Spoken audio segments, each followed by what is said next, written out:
Hello YouTube, it's me again, William Fraser from Creatively Becoming Different.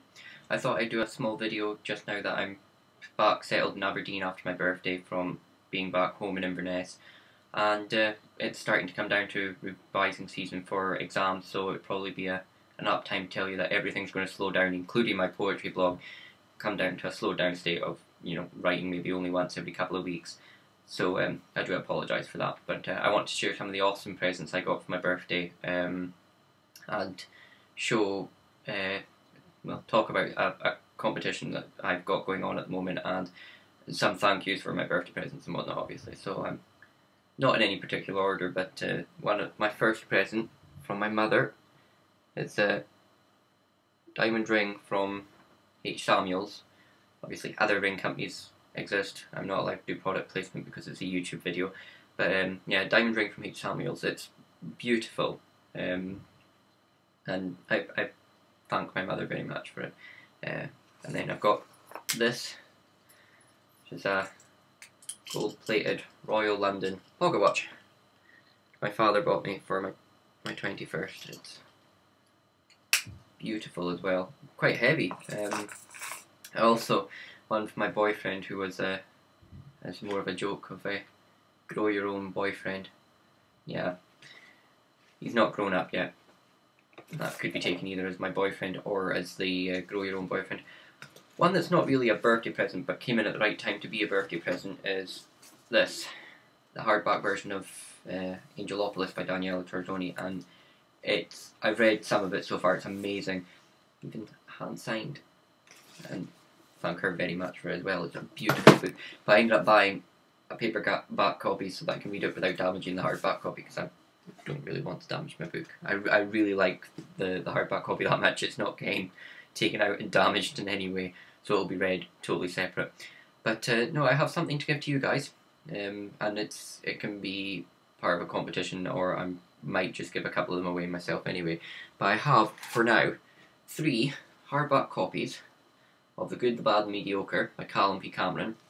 These are pre-publishing editions. These were ones that I printed off nearly 6 months ago when the publishing was going ahead, and they can be signed. They're not signed just yet, but they can be signed. It's very easy to get him to sign the books for me, if he's willing to. Obviously he'll watch this and might complain if I say that he will definitely sign them. That'll be my phone dropping.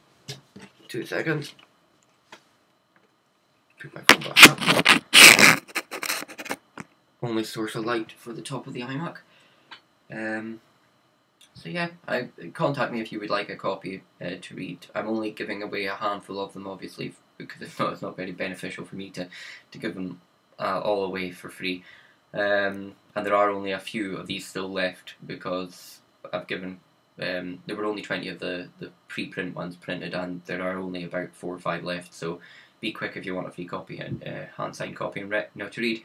So yeah, it's I've been a very busy week, as you can tell, birthday, and then now I'm back in my classes again. The university started back up, so I wanted to talk to you about creative ways to devise, because we're coming back up to what could be your penultimate or even your ultimate exam period, and it could be quite stressful for you. You could be wondering how's the best way to revise, and usually by now, if you are in 3rd and 4th year at university, you've figured out your best revising techniques. But if you're in 1st and 2nd year, I hope this helps.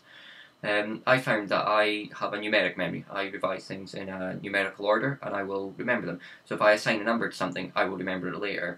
It's the reason I can remember 6.022 times 10 to the 23, or 3.141592, or 15.999. These are all relevant numbers, like 96,400, all relevant numbers to different aspects of studying I've done in my past.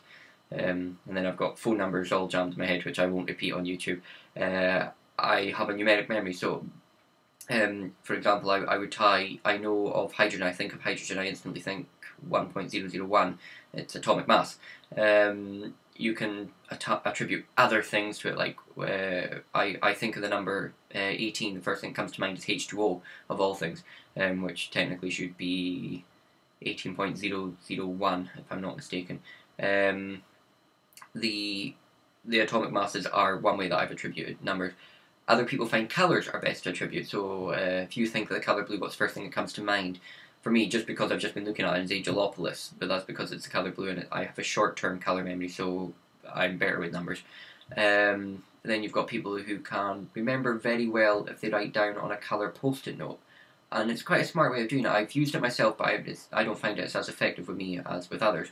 I have found that quite a lot of people will put a note on a post-it note, stick it somewhere, just in your house randomly, and every time you walk past it, read it.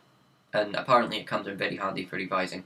One technique that I find personally works best is I have notes all around a Sudoku, and I will do the Sudoku, usually a samurai Sudoku, which is 5 panels, 4 Sudoku panels, and then one in the centre. And I will read the notes as I'm doing the Sudoku, and I tend to find that retains the information. So if you have any hints and tips for revision, obviously put them below. I'm going to write a blog post on Creatively Become Different on best ways to revise that I have found throughout my lifetime.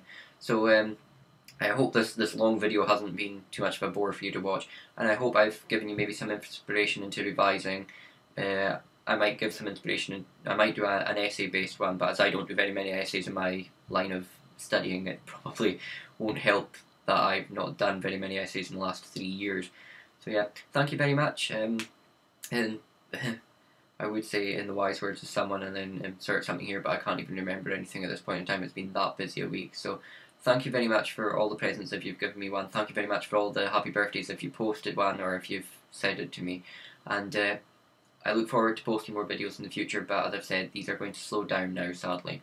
I will also go ahead and do some blog posts. Probably they'll slow down. It'll be the next couple of weeks before the blog post starts to slow down, because I don't have exams for another 5 weeks, but it's getting into the exam time before it's the coming up to the exam time that I will slow down and start doing work. So thank you very much. I hope I've helped you with your revision for this year, and I hope you can help me with my revision, maybe by posting something.